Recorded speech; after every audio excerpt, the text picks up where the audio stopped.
let's get more on this. Isaac Afieje is data analyst here at Join News. He's been looking at the figures. And Isaac, we know traditionally the Brics to be traditionally four countries, I should say: Brazil, Russia, India, China, and South Africa. Why are we having more countries to the tune of 19 seeking to join this alliance in forming a new currency? Well, so the baseline is very simple. Now, there's a current second force that all these countries, it tells you that countries have been wanting this for a very long time. And now that they feel there's a superpower in there, which is China, there's Russia, there's Brazil, there's India, and there's also an African country. So all these countries feel that it is now time to move on. It is now time to move, on from this Western, situation and all of that. But the reason why we have different countries wanting to join is because of the superpowers involved. There's Russia, there's also, China. And if you look at the weight of Brics and in terms of economic-wise, the power that they wield, China, for instance, is having a GDP of about, 18 trillion. There's also India. And if you combine all of these Brics countries together, they control about 40% of the global population and also about 1/4 or 2/3 of the global GDP. So there's a significant market share, first of all. Exactly. And they also have world capital. That's how crucial this is. That's how crucial it is. And the fact that you have China and Russia and India involved, it's a bingo for these countries. Okay, but here in Ghana, we're very much concerned about a country such as China joining this alliance because when you look at our figures, highest trading partner, and in fact, when it comes to our debt, external debt, we're talking about China being in the lead as compared to the other parts. How is this likely to impact countries such as Ghana that are heavily reliant on capital from China, for instance? I think in Ghana, we've made it very clear that we are not aligned. We continue to do trade with different countries and blocks as long as it is beneficial to us. So I don't think Ghana is going to align either to the West or to Brics, but they will put in place measures to make sure that we benefit from. But there will be implications for us. There will be implications because you can't be in the middle forever. You definitely would have to take probably a predominant side or have to be on one side than the other. But per the look of things, you know that Ghana is a little bit, leaning towards the West, but they still haven't stopped doing business with China. The last time we're looking at the data and realized that Ghana has racked up about 5 billion worth of, project loans from China alone. I do not see that amount of money being invested by any single Western country into this country. So it tells you that although we know our geology, we know the people that where we are, aligned with, but we still have measures in place to make sure that we sit in the middle and try to tap from both sides of the coin. But the whole idea is to put an end to the dominance, the dollar dominance, where currently we have some of the countries who are part of the Brics having an agreement to trade in their local currencies because there have been, talks around having a common currency. And if you're having a common currency, you should know that it will come with its own challenges. We saw it happening with the EU, where all member countries had to give up their local currencies, surrender their local currencies to use the euro. Is it going to happen with Brics, or are they going to fall on the Chinese one to do business? But what is currently happening is that there's an opportunity for countries that are involved in Brics to still trade in their local currency. So if Brazil is trading with China, they can use the yuan. If China is trading with Russia, there's also that same transaction going on. So that is what we are seeing. And what's also striking is we need to pay attention to this 19 countries joining this sort of idea to have a common currency, because when this happens, you'd find the likes of the United Arab Emirates, Iran, and some other countries in the Middle East joining this. Also crucial to our conversation. Very crucial because we are talking about the dollar and we're also talking about crude oil. Because it looks as if the dollar is what is being used to control the crude oil. So, for instance, globally, we have all transactions going on across the globe. About 80% of all transactions are held in dollars. If you talk about countries having reserves, they hold reserves in the US dollars. even Russia that, received this magnitude of sanctions, they had their bank reserves of about 300 billion US dollars frozen because of the sanctions that US placed on them. So the whole idea is to end the dollar dominance. So if you have, Saudi Arabia, UAE, and all these countries coming in, remember they are, countries that export a lot of oil. And if they join and they decide not to export or import in with the dollar, then it simply means that the US is losing their sanctioning power that they are able to use on other countries. So it's a good thing for Brics, but on the other hand, I'm sure the West or the US is also watching closely, because this is geopolitical, thing going on, and then they would want to know what will be their next move. I want us to go back to that chart. We'll get to the chart anyway, but let's bring in Dr. Ishmael Honvo, who's an international relations expert. And Doc, you've been watching these developments since last week when the Brics foreign affairs ministers met in Cape Town in South Africa. Of course, many were stunned by that announcement that this is going to happen. 19 countries expressing that level of interest, that they want to partner with Brics so they form a common currency. How will this play out, and what will be the implications for countries such as Ghana? Okay, good afternoon to you and your viewers and listeners. This development is interesting because of the current geopolitical space we find ourselves. So I think what these countries are essentially trying to do is to create an alternative to the dollar that has been used as a weapon of control over various economies, and even used as a weapon of sanction. So when you are able to create an alternative currency where you can trade among yourself without necessarily relying on the dollar, you are virtually winning yourself off U.S. influence. For instance, if you look at some of the sanctions that have targeted Russian entities because of Russia's invasion of Ukraine, if much of the trading is not in dollars, it will be difficult to enforce some of the sanctions that have been imposed upon Russia. So virtually what these countries are seeking to do is to ensure that they put themselves in a position where they will be able to avoid the dominance that the U.S. and the Western world has held over them for years. So if they're able to create this international trading and currency regime, which allow them more flexibility, it may also allow them to manage their own debt more without being caught in this geopolitical tension that is growing around the globe. Of course, it is also a mark of countries trying to readjust their strategies and refocus and be more resilient within the geopolitical space that we are currently in. For a country such as Ghana, which has China in that alliance, of course, we know that we're heavily reliant on China, for instance, in terms of trade and capital. How's that likely to affect us? So it may be positive for us in the sense that one of the problems we have faced is the dollarization of our own economy and the fact that we excessively trade in dollars. So although we have a lot of trade relation with China, we are not necessarily using the RMB in those trading. So most of the time we are forced to make use of the dollar. You know, China itself has become a lender of last resort most internationally.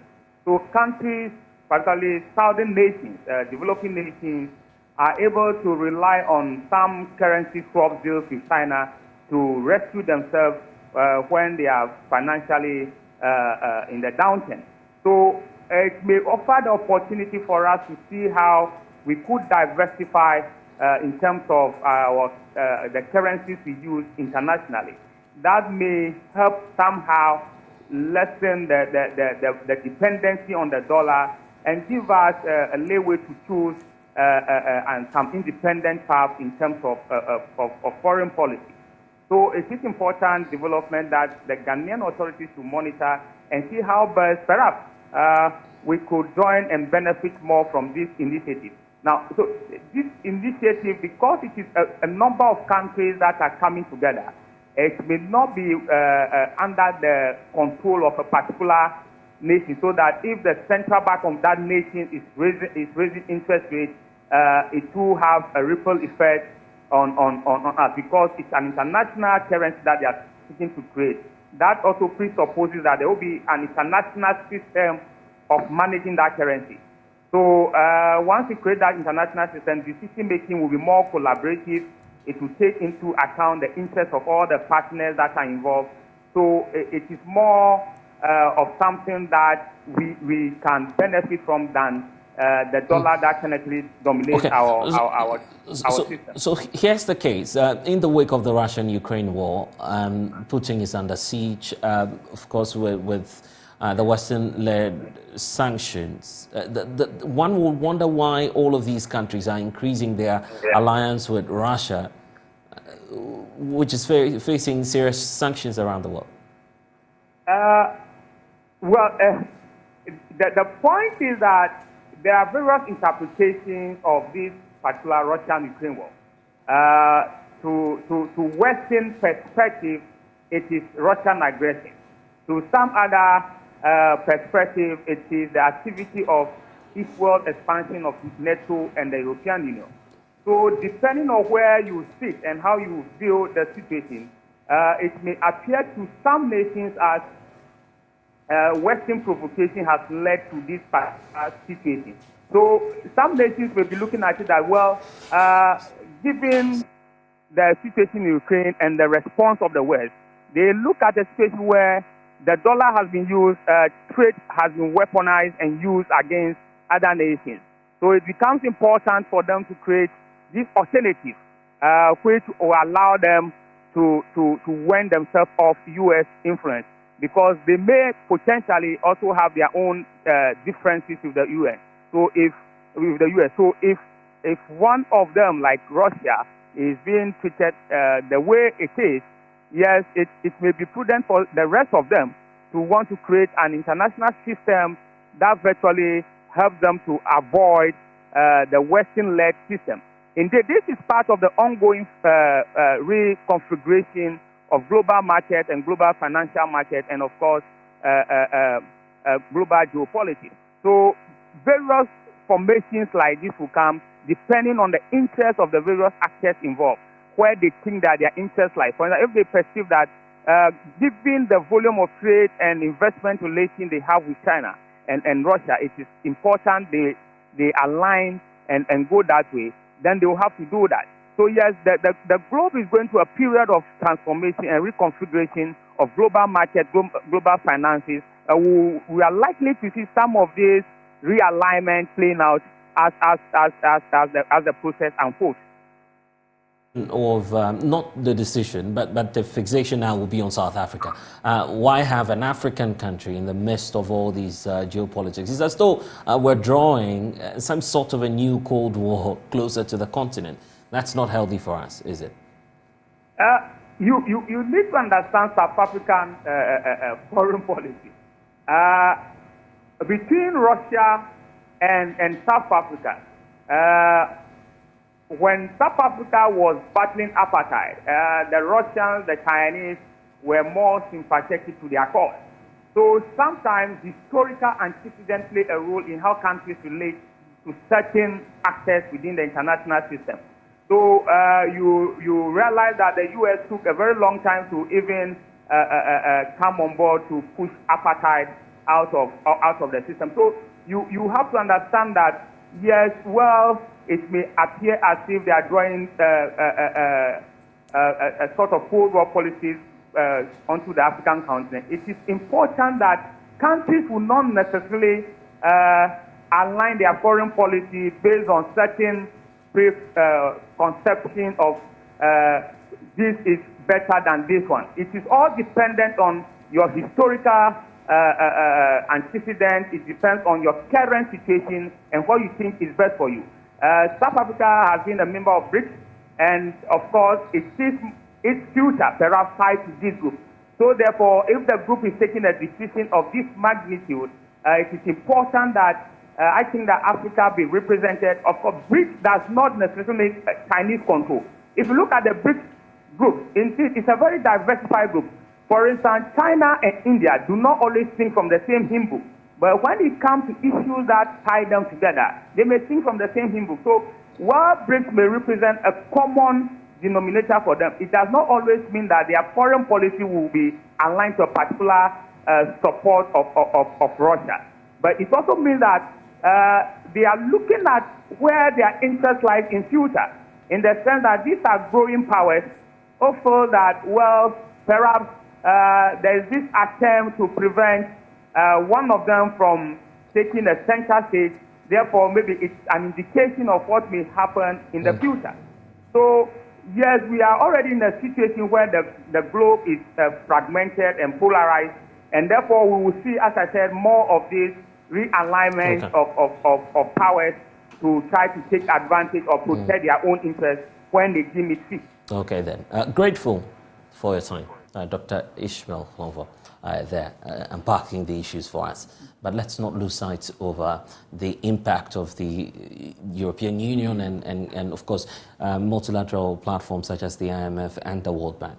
Well, a lot of countries now believe the IMF is more or less an extension of a Western power, because in 1944, when it was established, the US was a leading force and is currently the biggest shareholder of the world. But we keep going back there anyway. Absolutely, because that's where we can get, cheaper loans.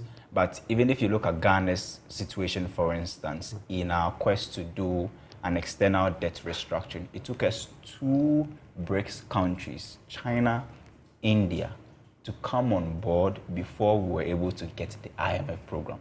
So just like Doc said, probably you don't have to align, but you need to have a fantastic game plan.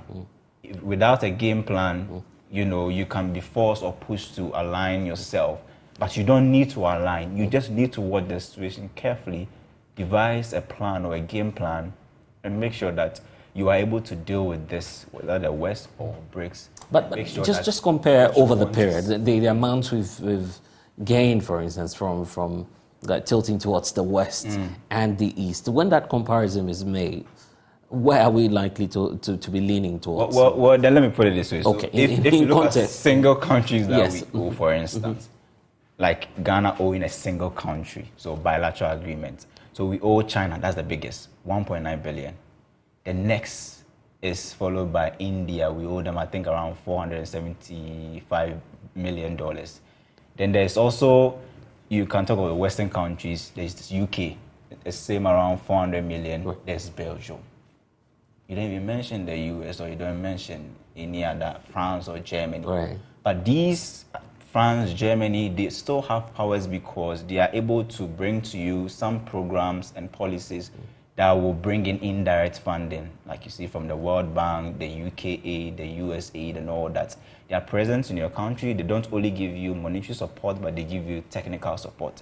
That is what they feel BRICS and probably China and co, they lack, because they will give you the money, all right, but it will not be exactly, it will be in the form of barter trading or that.